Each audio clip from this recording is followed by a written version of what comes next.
everybody, welcome back to another video. I know I am very inconsistent here with my lore videos. It's just that with so much happening, especially with Endwalker right around the corner, I recently started a brand new job, so I'm kind of anxious about that whole thing. But yeah, I am finally getting back to completing my lore series. I do plan on getting at least Thanalan and the Black Shroud done before Endwalkers. I'm going to try my best. I can't 100% guarantee it, but I'll do my best to get those out before Endwalker comes out. So we are going to be continuing on with Thanalan. So we already had part 1, which talks about the Goblet as well as Western Thanalan. So today we're going to be talking about both Eastern and Southern Thanalan today. So I hope you're all looking forward to it. Alright, so let's just start off with Eastern Thanalan. So Eastern Thanalan borders the Black Shroud and it divides north from south by the Yurgrim River. From the many dead buried in the Church of St. Adama Landama Lynchyard to the towering formations of corrupted crystal, one is ever reminded of the 7th Umbral Calamity's devastation in this region. Yeah, so this place was hit very hard during the Calamity, which makes sense because we're almost like right on the borders when it comes to Cartano. Cartano is a little bit further up north, so I think that might actually be a little bit closer to the Shroud. But you can definitely see a lot of damage. You can see where there's giant pieces of shrapnel just scattered throughout this landscape. So we'll start off with Eastern Thanalan's Dry Bone. It's so hot to do this area's temperature rise that those who perish in the heat are almost immediately reduced to withering piles of bones, soon to be bleached by the relentless rays of the sun. So that's how this particular settlement got the name of Dry Bone. So as for Camp Drybone itself, it's situated along the Royal Allagan Sunray connecting Udal with Gridania, so it's a very important waymark. Camp Drybone sits precariously close to Amalja territory. As such, it is a home to a great host of immortal flames who are ever on the alert for beastmen attacks. So because they're right on the very borders of the Amalja homelands, they tend to be targeted a lot because the Amalja need sacrifices to offer up to Ifrit, so Drybone is just one of those perfect locations where there's a lot of people. Thankfully, they do have a lot of immortal flames that are stationed there, so they do at least a pretty good job of being able to hold them back for the most part. Meanwhile, right above here, we have the Church of St. Adama Landama. The Church of St. Adama Landama is named for a wealthy man who, through unequaled philanthropy, achieved sainthood in the eyes of Thal. Indeed, the tale of how he saved his own town using naught but his wits and his wealth is told the realm over in the legend of the St. Adama Landama's Creel. The chapel itself was commissioned by the merchants of Udal to put those souls who perished in the calamity to rest. Yet many still come even after 5 years to commission a final resting place for their loved ones as well.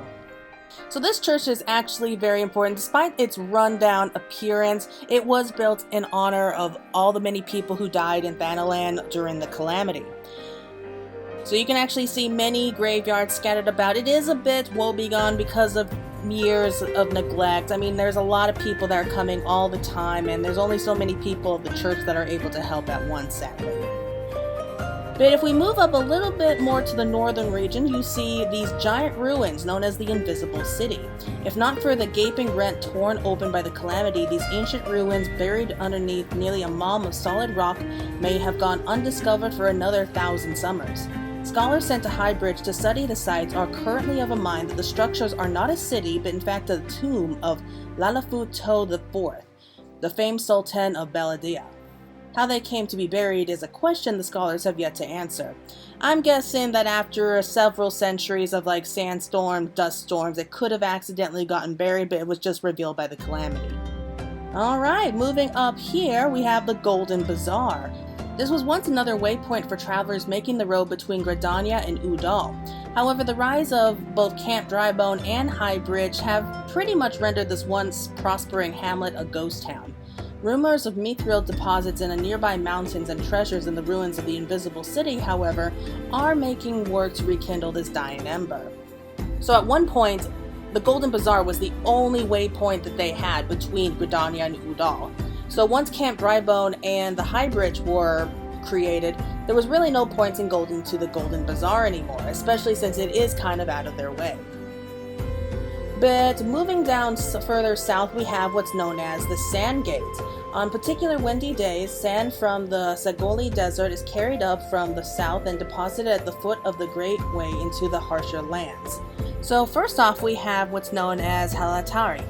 It's a Colosseum management established during these training grounds to see to the honing of their gladiators' skills. The name comes from the ancient Lalafilian tongue and means the land of many shadows. Scholars believe that the founders of Belidia settled briefly here, making shelter from the Thanalan's blazing sun. However, it has since been converted into kind of a training ground for would-be gladiators. Which does make a lot of sense though, because it's not cheap being able to keep gladiators around, especially if they keep killing each other. It's actually kind of like an investment. They invest in like strong potential gladiators and they have them run through here, maybe as slightly less dangerous just so that they can improve their skills, but they don't need to worry about them dying and therefore they don't have to worry about their investments going down the drain. Past this grueling dungeon, we have the Amaja encampment. It's really more of an outpost for the Amaja's homeland. It's an effective staging point. From this encampment, Amaja forces attack passing merchants and travelers. They take hostages and steal crystals to add to their cash. So it's not their actual homeland, it's really more of just, like I said, an outpost. However, whenever you do see people on the roads there, they do tend to However, whenever they see travelers on the road, they take advantage of that and they kidnap people for both sacrifices to Ifrit as well as the crystals to be able to summon Ifrit. Moving up here to more of the northeastern side of Eastern Thanalan, we have the High Bridge. After the Calamity rent Eastern Thanalan asunder, one of the first projects commissioned by the Syndicate was the construction of a bridge to span the newly formed chasm and restore the trade route with lands transponent. The city, which had sprung up alongside its edges, is populated amongst solely by scholars investigating the nearby ruins of the Invisible City. So this is, of course, more parts of the Invisible City, like the ancient ruins, and they built a bridge right on over that just so that they can keep trade coming in and out of Thanalan, and it still allows the scholars to be able to investigate and learn more about Valadia, as well as what else could be hidden here in peace. And then we have the final prayer. Upon this sacred spot stands the mark of the Warden. During the Calamity, it is said that many came and offered prayers to Azima here as their last act before succumbing to Bahamut's flames. So this here is actually a very special mark. We have one of the 12 soul stones, I suppose. We have one of the markings of the 12, Azima the Warden. And the symbol is the sun, of course. So this here was considered a sacred place where people, before the Calamity, they would come here to pray for hope, for salvation, for justice, to reign above all else. And it is said that if you should come here after losing a friend or loved one through violence, like through an unforgivable act, then you come here to pray to Azima for justice to reign. Alright, so let's see what else we've got right now. Well, if we cross over the bridge, we have Welwick Wood. Deep within the northernmost corner of Udal's dusty domain springs Welwick Wood, a rare oasis of green in a sea of yellow and browns. It is widely speculated that the holt began from seeds blown from across the mountains by rare northern winds from the Black Shroud.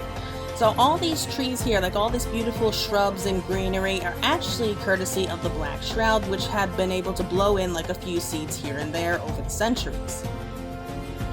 As for Thal's Respite, which we have over here, prosper obeisance to the trader, Thal, overseer of wealth in the afterlife, is required for those who wish to take belongings accumulated in this world to the hereafter. Thal's Respite is often used by stout devotees of the Order of Thal as a place of fasting and prayer, but its distance from Udal prevents all but the most affluent from making the journey.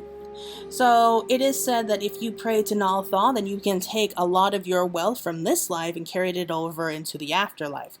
However, to do so, you first have to gain favor with Thal. And one of the ways that you can do that, apparently, is to come here and pray. However, because it's so far out of the way and you have to cross over a lot of dangerous terrain, only the most devoted about keeping their money are actually daring enough to come this far.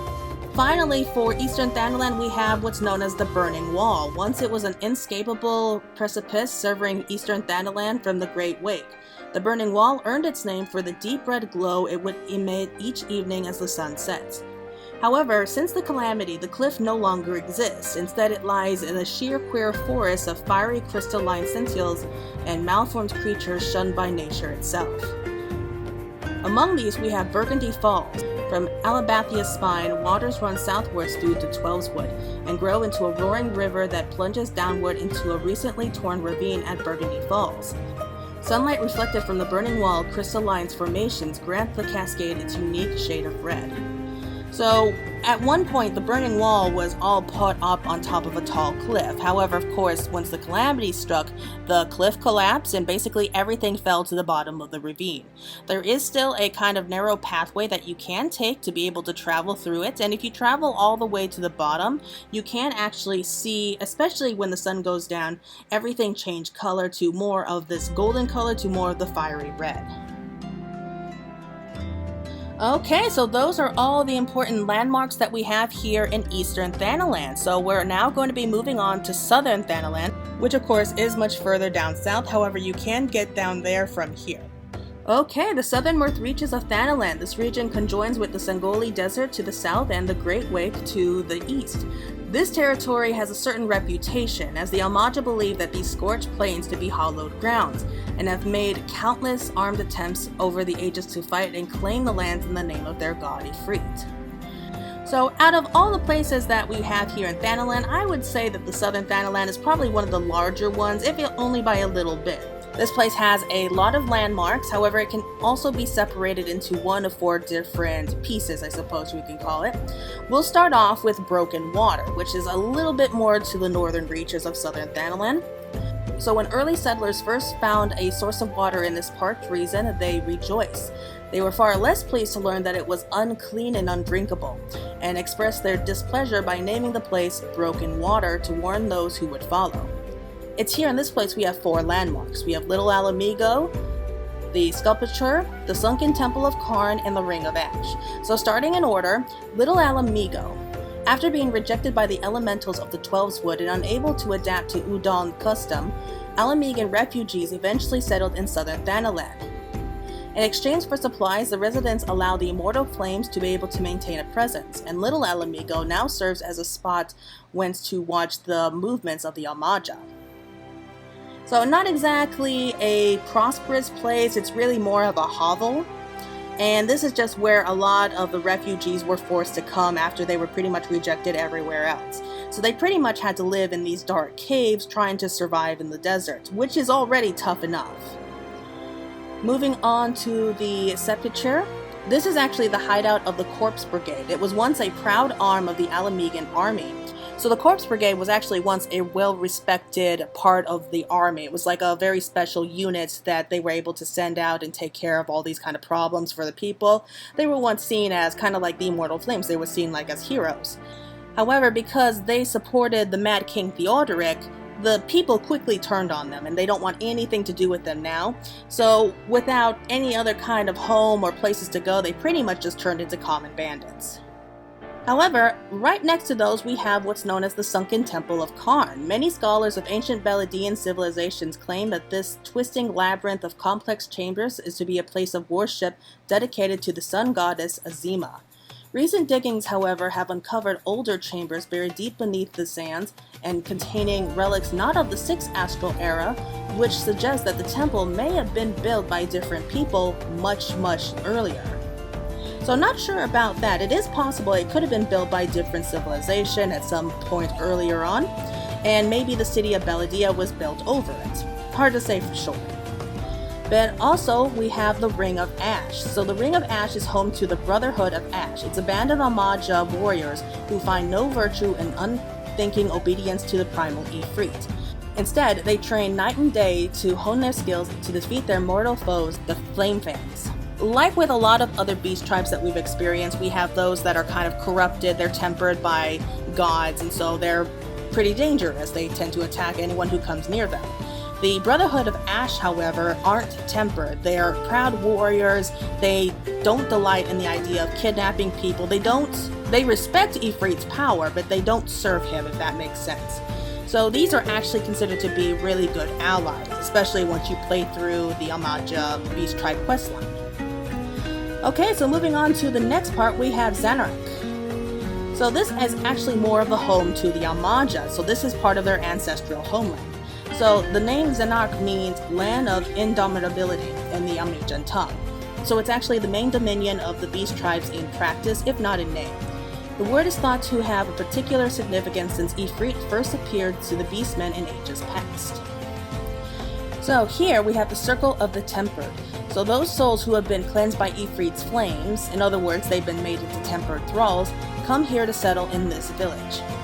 The Circle of the Tempered may also be a secret refuge of Mamazo the Charred, a thaumaturge upon whose head rests a heavy price. If you don't know who he is, that's okay. It's really not too important since we really don't hear too much more about that. But basically, this is a village where the Tempered settled. So everyone who has been tempered by Ifrit, they kind of live here to worship Ifrit. Moving over here, we have the Zanarok encampment. The Zanarok encampment serves to hold what forces Zanarok, the main camp, cannot. So reports indicate that the beastmen stationed in this forward base are from lesser tribes, so it does stand to reason that there may be other kind of Almaja who are stationed in other parts of Thanalan, maybe even other parts of the world.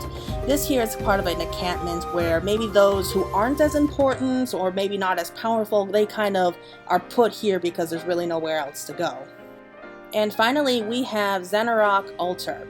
So this here is actually really more for the thaumaturges for the Almaja. It's where they come to kind of do predictions. They kind of try to foresee the future of future battles. The Almaja have never been known to go to battle without first making a pilgrimage to the bloody altar of sacrifice. So this entire region is part of Zaharok. It's loosely translated as the land of perseverance. It's really the main stronghold for the Almaja's home base, which is at the very precipice of their native Pagothan. The Almaja believe that the scorched land of Thanalan to be hallowed ground blessed by the cleansing fires of their primal Ifrit, and as such they are very fiercely protective. They intend on driving anyone from the land whom they deem as invaders. So I think that's pretty much everything that we need to know about the Almaja's lands, at least for right now. So if we move more to the southern west part, we have the home of the Red Labyrinth as well as the Sagolii Desert. As its name implies, the Red Labyrinth is a complex maze of naturally eroded passages through a valley of scarlet rock. There are plenty of rumors of travelers becoming lost there for days on end, however, most people are never found. Here in the Red Labyrinth we have Nal's Reflection and the Minotaur's Malm.